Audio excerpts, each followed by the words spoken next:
এটাই হচ্ছে সবার স্মৃতিসৌধের যে ইনফার পথ। আমরা এইমাত্র সবার স্মৃতিসৌধে প্রবেশ করলাম।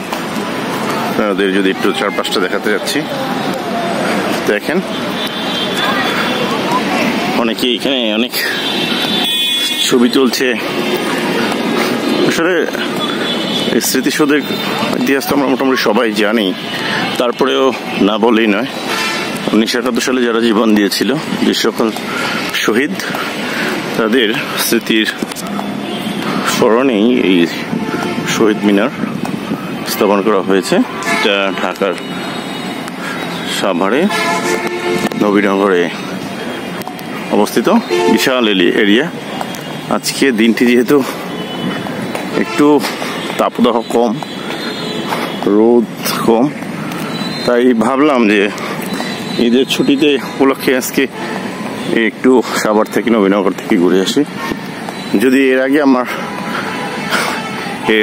বাহির দিয়ে এক্সিট মানে রাস্তা দিয়ে আমি গিয়েছি, কিন্তু কখনোই এটা আমার নিজ চোখে দেখা হয়নি।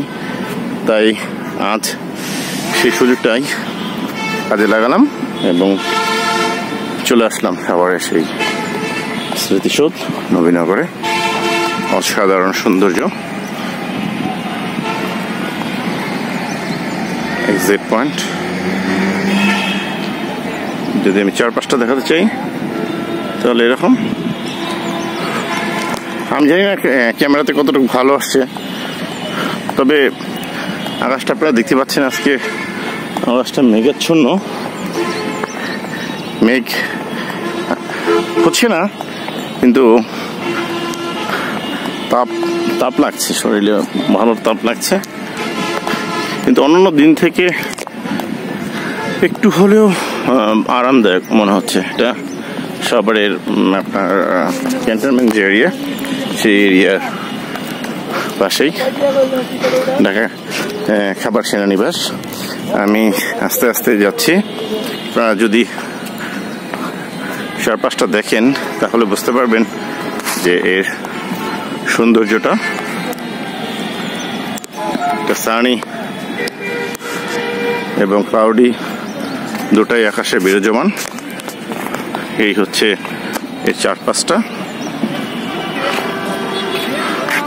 যদিও আমি এটা ক্যামেরাতে, আমার মোবাইল ক্যামেরা থেকেই ভিডিওটি ধারণ করছি, তবে জানি না কতটুকু ভালো আসছে, তবে চেষ্টা করছি এই চারপাশটা তুলে ধরার জন্য।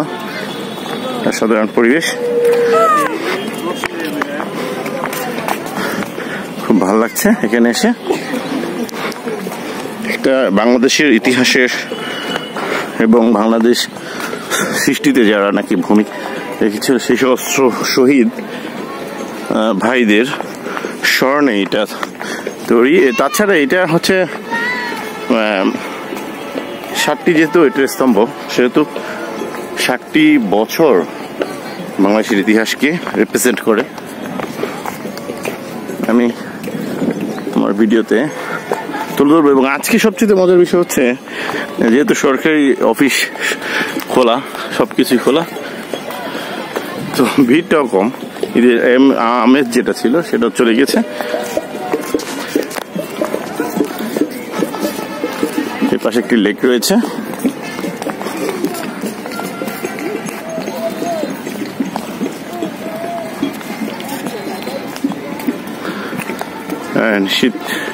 নিশ্চয়ই লেকটি দেখতে পাচ্ছেন। এখানে একটু পর্যটকদের আকৃষ্ট করার জন্য চমৎকার একটা স্থান, এবং বাংলাদেশ স্মৃতি ধারণ। এটা হচ্ছে পিছনের সাইড। আমি আস্তে আস্তে, আপনারা হয়তো বুঝতে পারছেন, আমি স্মৃতিসৌধের খুব কাছাকাছি চলে এসেছি। এবং এটা হচ্ছে লেক বা ফোয়ারা, হচ্ছে টেবলিনে পানির। খুব ভালো লাগছে সত্যি অর্থে। যা সারা জীবন দেখেছি, আজকে নিজের চোখে সেটা উপলব্ধি করতে পারছি।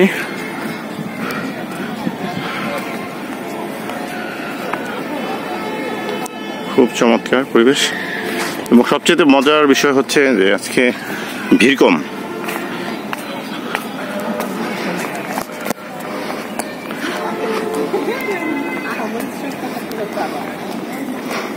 কিন্তু বিশাল এরিয়া নিয়ে একটা স্থান,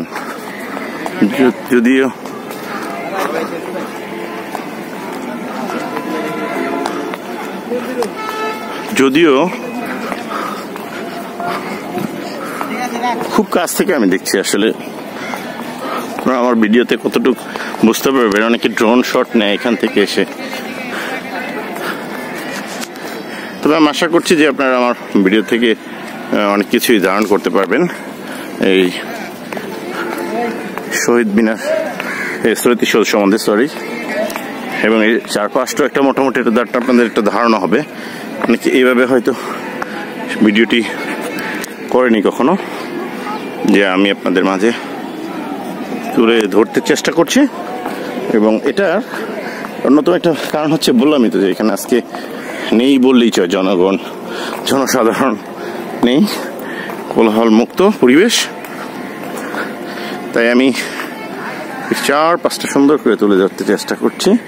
অনেকে এখানে ফ্যামিলি নিয়ে আসছে।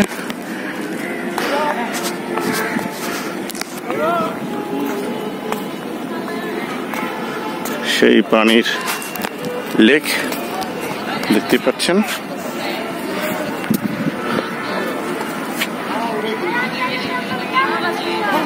পানির লেক। আমরা এখন উঠব, খুব কাছ থেকে দেখাতে চেষ্টা করবো এর স্তম্ভগুলো। 7টি স্তম্ভ যে আছে সেগুলো।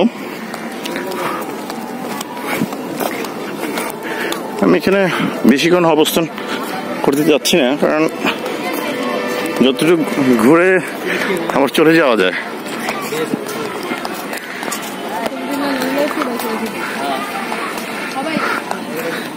এই সে হচ্ছে প্রাক। আকাশটা দেখতে পাচ্ছেন মেঘাচ্ছন্ন। সব মিলে একটা অসাধারণ পরিবেশ।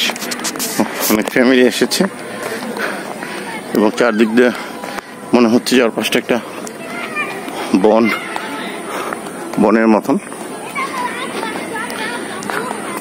সত্যি খুব ভালো লাগছে। একটা ঐতিহাসিক স্থান দেখতে পেরে। স্তম্ভগুলো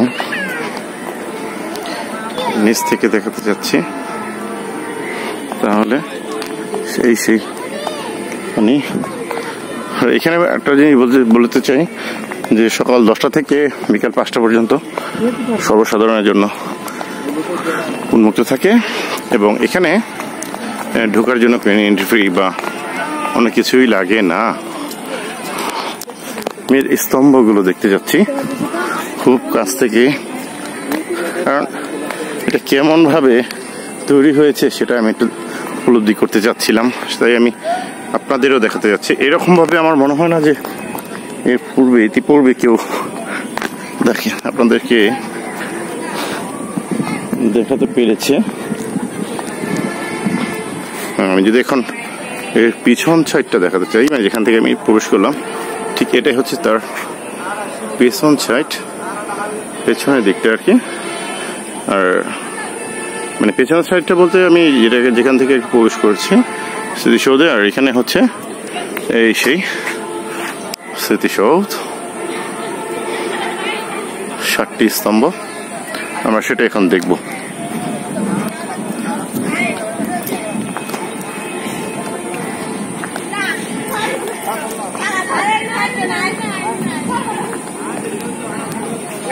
প্রত্যেকটাই যেগুলো দেখতে পাচ্ছেন গাছ, এগুলো এক একটা শহীদদের যে গণকবর সেইটাই বলা যায়। অজ্ঞাতনামা শহীদদের কবর। এগুলো যেগুলো হচ্ছে গাছ দিয়ে মোড়ানো দেখতে পাচ্ছেন, সেইগুলো হচ্ছে শহীদদের অজ্ঞাতনামা, যাদের বেওয়ারিশ বলা যায়। হ্যাঁ, আমি স্তম্ভগুলো দেখাতে যাচ্ছি। এই ফলকগুলো দেখতে পাচ্ছেন 7টি। আমি একটু ক্লোজ করে যদি দেখাতে চাই, স্তম্ভগুলো হচ্ছে এরকম। আর মাঝখানে পয়েন্টটা হচ্ছে ওটা। দেখি কিভাবে সিন করেছে। আমরা বাঙালি, যদিও এখানে প্রবেশ করা নিষেধ বোধহয়।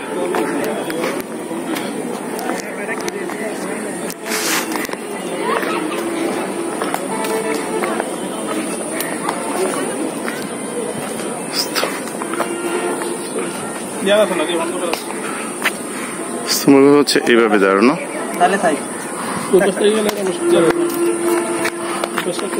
এটা হচ্ছে এই স্তম্ভগুলো হচ্ছে ঠিক এভাবে এভাবে এভাবে করে এক একটা স্তম্ভ। আমি চেষ্টা করছি যে অনেকভাবে কিভাবে এটা তৈরি করছে সেটা সম্পূর্ণ দেখার জন্য।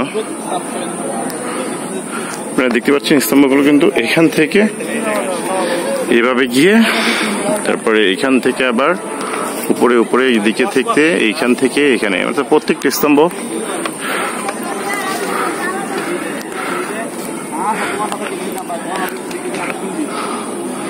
বগুলো এইভাবে তৈরি করেছে।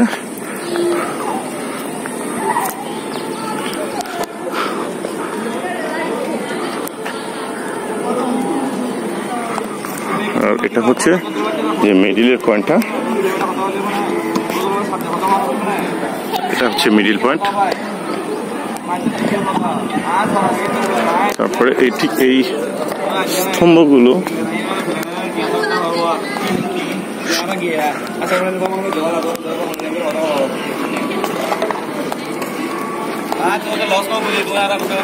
ঠিক এখান থেকে একই অবস্থায় উঠেছে।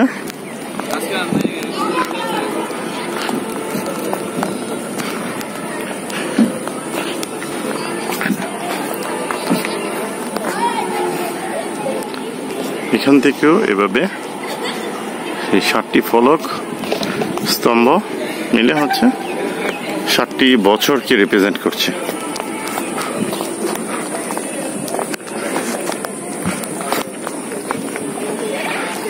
এবং পিছনের সাইডটা যদি আমি একটু করি তাহলে আপনারা দেখতে পারবেন যে ওই যে বললাম যে এইভাবে এইভাবে এইভাবে করতে করতে এই হচ্ছে স্তম্ভগুলো। আমি আশা করি যে এর পূর্বে এরকম ভাবে কেউ আপনাদেরকে ভিডিওগুলো ধারণ করে দেখায়নি। এবং এর চারপাশটা হচ্ছে এই পেছনে হাঁটার জন্য স্থান রয়েছে, লেক রয়েছে। আমরা ওদিকেও যাব একটু, এবং সার্বিকভাবে এখান থেকে আমরা দেখাতে যাচ্ছি যে এই হচ্ছে সম্পূর্ণ দৃশ্যপট।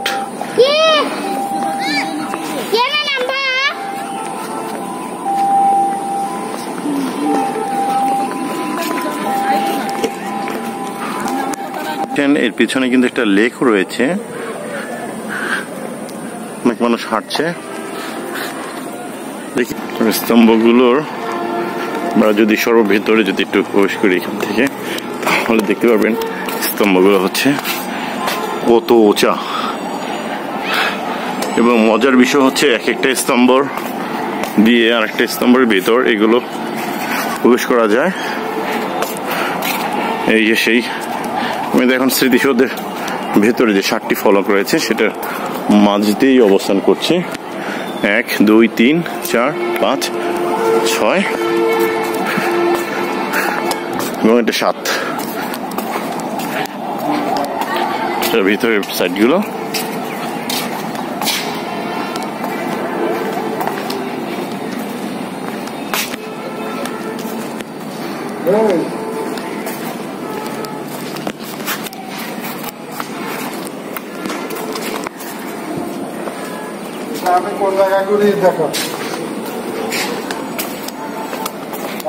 ভিডিওটা হয়তো অনেক লম্বা হয়ে যাচ্ছে, কিন্তু তারপর মনে করি যে সম্পূর্ণ কিছু তুলে ধরার জন্য হলেও এটা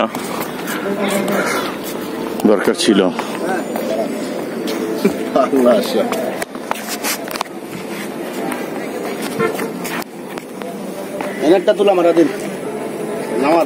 নামা যাবে না।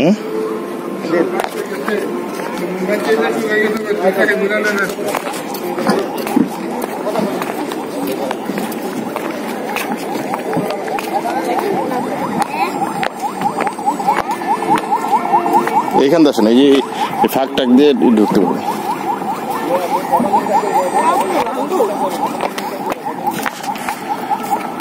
আমরা নামলাম। আশা করি আপনাদের একটা ধারণা হয়েছে মোটামুটি শহীদ মিনার সম্বন্ধে। আপনারা আসবেন, ছুটির আপনাদের যে কোনো সময় করে আসবেন, এখানে কোনো এন্ট্রি ফি লাগে না। আপনারা একটা ভালো সময় কাটাতে পারবেন।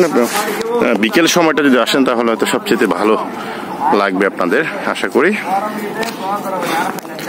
সবাই ভালো থাকবেন, সুস্থ থাকবেন, আমাদের চ্যানেলটি সাবস্ক্রাইব করবেন এবং আমরা আরও যাতে ভালো কিছু বাংলাদেশ ঐতিহ্য স্থানগুলো তুলে ধরতে পারি সেগুলো জন্য আমাদেরকে উৎসাহ যোগাবেন।